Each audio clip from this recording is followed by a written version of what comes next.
ලෝකේ බොහෝමයක් සංවර්ධිත රටවල බස් ධාවනය වන ආකාරය අනුව විවිධ ස්වරූප ගන්නවා. නගරාශ්‍රිතව ධාවනය වන සිටි බස්, නගරාන්තර දුරගමන් සේවා සපයන අධි සුඛෝපභෝගී මෝටර් කෝචස්, විශේෂිත ගමනාන්ත සඳහා වෙන් කර ලබන සංචාරක බස් රථ ආදී වශයෙන්.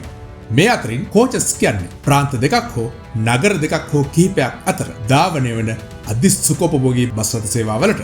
මේ සේවාවේ විශේෂත්වය තමයි මගින් හට ප්‍රවාහන පහසුකම් වලට අමතරව තවත් විශේෂිත සේවාද සැපයීම. ඉතින් අපි අද කතා කරන්න බලාපොරොත්තු වෙන්නේ දුරගමන් සේවා සඳහා වෙන් වූ අර්ධ සුඛෝපභෝගී බස් සේවාවේ ආරම්භය පිළිබඳවයි. රදිසිරිනිගල ආරාධනය කරනවා දවසේ සංවාදය අවසාන වනතෙක්. ලංකාවේ දුරගමන් සේවා බස් රථවල ආරම්භය 1950 ගණන් වල ඉඳලම ක්‍රියාත්මක වුණා. අපි කලින් ගෙන එන ලද බණ්ඩාරවිල දෝව අනතුරටපත් වූ බස් රථයක් කොළඹ හා බදුල්ල අතර ධාවනය වූ දුරගමන් සේවා බස් රථයක්. හැබැයි මේ සඳහා යොදාගත්තේ සාමාන්‍ය බස් රථයි. ඒ කියන්නේ කෙටි ගමන් සේවා හෝ දුරගමන් සේවා කියලා විශේෂත්වයක් තිබෙන්නේ නැහැ. පොදුවේ සාමාන්‍ය බස් ගාස්තු යටතේ විශේෂ පහසුකම් වලින් තොරව සාමාන්‍ය ආකාරයට ධාවනය වූ ආකාරයක් දැක ගන්න තිබුණා. කොළඹ බදුල්ල අතර ලංගමේ මගින් හඳුන්වා දුන් පළමු අර්ධ සුඛෝපභෝගී බස් රථ සේවය තමයි ලක්සිරි සේවය. මේ සේවය කෙතරම් ජනප්‍රියත්වයට පත් වුණාද කිව්වොත් තවමත් මේ ගැන කතා කරනවා. මේ අපූර්ව බස් රථ සේවයේ ආරම්භය 1970 දශකයේ අගභාගයේ තෙක් දිව යනවා.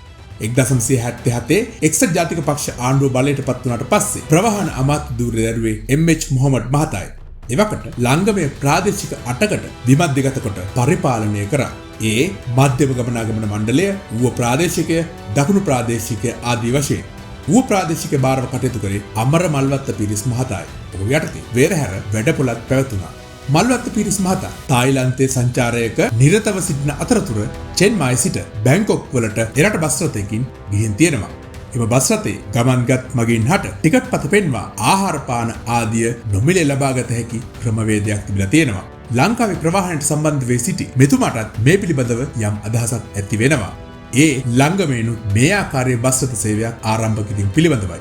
නැවත ලංකාවට ඇවිත් මේ ලක්ෂරි බස් සේවය ක්‍රියාත්මක කිරීමේ කටයුතු ආරම්භ කරනවා. මුලින්ම මේ වෙනුවෙන් බස් රථයක් නිර්මාණය කරනවා. ඒ සඳහා ටාටා 1210 චැසියකට වෙරහැරින් විශේෂිත බොඩියක් නිර්මාණය කරනවා. ඒ වගේම මේ බස් රථයට සවි කරන්නේද 3-2 උස් ඇඳි ආසනයි. මේ ආසන විදේශයෙන් ආනයනය කළ දුරගමන් සේවාවලට ගැලපෙන සුවපහසු ආසන වර්ගයක්. ජනෙල් සඳහා තිර රෙදිත් යොදා තිබුණා. විශේෂිත වර්ණාවලියකින් මෙම බස් රථය වර්ණ ගන්වලා තිබුණා. මේ බස් රථය ලියාපදිංචි කරන්නේ 23 ශ්‍රී 9857 විදියට. මේ සේවයට නමක් යෝජනා කිරීමේදීද සුවිශේෂී සිදුවීමක් සිදු වුණා. මුලින්ම මෙයට යෝජනා වුණේ ලක්ෂරි සර්විස් කියලා.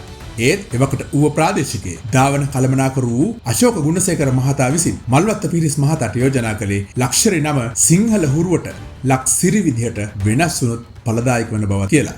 ඒ වගේම ලංකාවේ සිරිය අනාර්ථයද ගැබ්වී තියෙනවා කියලා ප්‍රකාශ වෙනවා. පිටකොටුව මධ්‍යම බස් නැවතුම් පොලේ හා බදුල්ල ප්‍රධාන බස් නැවතුම් පොලේ ලක්සිරි කාර්යාලය දෙකක්ද ආරම්භ කරනවා. මේ විදිහට ලක්සිරි සේවය 1979 ඔක්තෝබර් 15 වෙනිදා ආරම්භ කළා. මුලින්ම දිව්වේ එක බස් එකයි. බදුල්ලෙන් සවස 2ට ආරම්භ වන මේ බස් රථය නැවත කොළඹින් පස්වරු 11ට හයි ලෙවල් මාර්ගය ඔස්සේ ගමන් කිරීම සිදු කළා. සේවක කණ්ඩායම් දෙකක් යටතේ ධාවනය වූ මේ බස් රථය වෙනුවෙන් රියදුරු හා කොන්දොස්තර මහතුන් තෝරා ගැනීමේදීද විශේෂ සැලකිල්ලකට භාජනය කරලා තියෙනවා. දුම්වැටි මත්පැන් භාවිතයෙන් තොර සංයමයකින් රිය පදවන්න පුළුවන් රියදුරන් විතරයි ලක්සිරියට අරගෙන තියෙන්නේ. මීට අමතරව ලක්සිරියේ මගීන්ගේ ආරක්ෂාවට ලංගම ආරක්ෂක අංශයේ නිලධාරීවරයෙකු යොදවලා තියෙනවා. 1986 සිට කෙටි කාලයක් කාන්තා කොන්දොස්තරවරියන්ද දිවා කාලයේ සේවයට යොදවලා තියෙනවා. ඉස්සර බදුල්ල කොළඹ පාරේ බොහෝ තැන් ඝන වනාන්තර වලින් වැසී ගිය ජනශූන්‍ය ප්‍රදේශ. මේ තැන්වල දුරගමන් සේවා බස් රථ නවත්තලා මාංකොල්ල කෑම්ද සිදු කරලා තියෙනවා. බදුල්ලේ හිටපු වෙළඳ ප්‍රජාව ව්‍යාපාරික අවශ්‍යතා වෙනුවෙන් මුදල් හදල්ගෙන යන්නේ මේ පාරේ බස් එකේමයි. ඉතින් මොවුන් මේ විදිහට මුදල් ගෙන ගිහින් තියෙන්නේ බියෙන් සහ චකිතයෙන්. මේකට විසඳුමක් විදිහට ලක්සිරි සේවය ඔස්සේ මූල්‍යමය සේවාවක්ද ක්‍රියාත්මක වෙලා තියෙනවා. මෙහි ගමන් කරන මගින් සතු මුදල් ලක්සිරි කාර්යාලයට බාර දී නැවත කොළඹින් මෙම මුදල් ලබාගත හැකි ක්‍රමයක් ඒ අනුව ක්‍රියාත්මක වුණා. ඒ නිසා එවක ව්‍යාපාරික ප්‍රජාව අතර ලක්සිරිය බෙහෙවින් ජනප්‍රිය වෙලා තියෙනවා. හැබැයි ATM යන්ත්‍ර ජනප්‍රිය වීමත් සමග මෙම සේවාව ක්‍රමෙන් අභාවයට ගියා. චෙන්මයි බස් සේවයෙන් ලද ආභාසය මත ලක්සිරිනුත් මේ ගමන් ගන්නා මගින් හට බලංගොඩ තුබගොඩ හෝටලයකින් ලක්සිරිය ටිකට් පත පෙන්වා තේපැන් සංග්‍රහයක් ළංගමේ විසින් නොමිලේ ලබා දීමට කටයුතු කරලා තියෙනවා. මේ තේපැන් සංග්‍රහයේ බරපැන දරලා තියෙන්නේ ළංගමේ විසින්. හදිසි අවස්ථාවක ලක්සිරිය කාර්මික දෝෂයකට ලක් වුණොත් ආසන්නතම ඩිපෝවේ තිබෙන හොඳම බස් රථය ධාවනයට එක් කිරීමට කටයුතු කරා. ඒ වගේම මේ බස්වල කාටවත් හිටගෙන යන්නත් බෑ. එහෙම හිටගෙන ගියොත් රියදුරුට හා කොන්දොස්තරට දඩ ගහලා තියෙනවා. මේ ලක්සිරි සේවාව වෙනුවෙන් ලබා දුන් ටිකට් පතද සුවිශේෂී එකක්. ඒ ටිකට් පතකට වඩා කුඩා පොත් පිංචක් වුවත් නිවැරදි. 1981 වර්ෂයේදී සතියන්ත සේවයක් වශයෙන් කොළඹ යාපනයේ ලක්සිරි සේවයක්ද ආරම්භ කළා. නමුත් යුද ගැටුම් හේතුවෙන් එය නවතා දැමීමට සිදු වුණා. ඉතින් මේ බස් රථ සේවය එකල අර්ධ සුඛෝපභෝගී කියනකට වඩා සුඛෝපභෝගී සේවාවක ලක්ෂණ දැක්වුවා කිව්වොත් නිවැරදි. මේ සඳහා යොදාගත් බස් රථ කාලානුරූපීව වෙනස් වෙලා තියෙනවා. 1979 දී ආරම්භක බස් රථයේ විදිහට ටාටා ඩුවල් 10 බස් රථයක් යොදාගත්තත් 1981 දී බස් රථ දෙකක් යොදා ගන්නවා.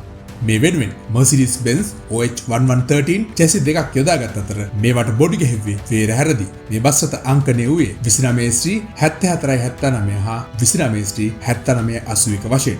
1983 වර්ෂයේදී අශෝක් ලේලන්ඩ් වයිකින් බස් රථයක්ද මේට යොදාගත්තා.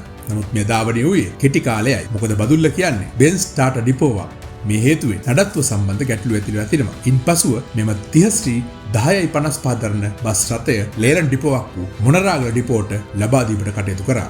ඊට පස්සේ JCR 500 ඉසුසු කිතුමුරා පුඩිය සහිත විශේෂිත වායු සමීකරණය කරන ලද බස් රථයක් ලැබෙනවා. මේ බස් රථ ලංකාවටම තිබුණේ 5යි. ඉන් දෙකක් ලක්සිරි වෙනුවෙන් බදුල්ලට ලැබෙනවා. කොහොම වුණත් මේ බසුත් වැඩි කල් දුවලා නැහැ. 1988 වර්ෂයේදී ලක්සිරි වෙනුවෙන් නව බස් රථයක් නිර්මාණය කරන්න පියවර ගන්නවා.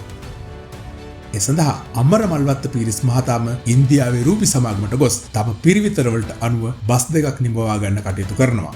ඒ අනුව නිෂ්පාදිත බස් රථය Tata LPO 1313 බස් රථ දෙකක්. දෙකේ උස් ඇදි ආසනවලට අමතරව සෑම සීට් එකකටම කුඩා ෆෑන් එකක් හා සීට් දෙකක් අතරට රීඩින් ලෑම්පයක්ද යොදවා තිබුණා. 1992 දී ජනතා සන්තක ප්‍රවාහන සේවය යටතේද රූබි බස් රථ දෙකක් යොදවා තිබුණා.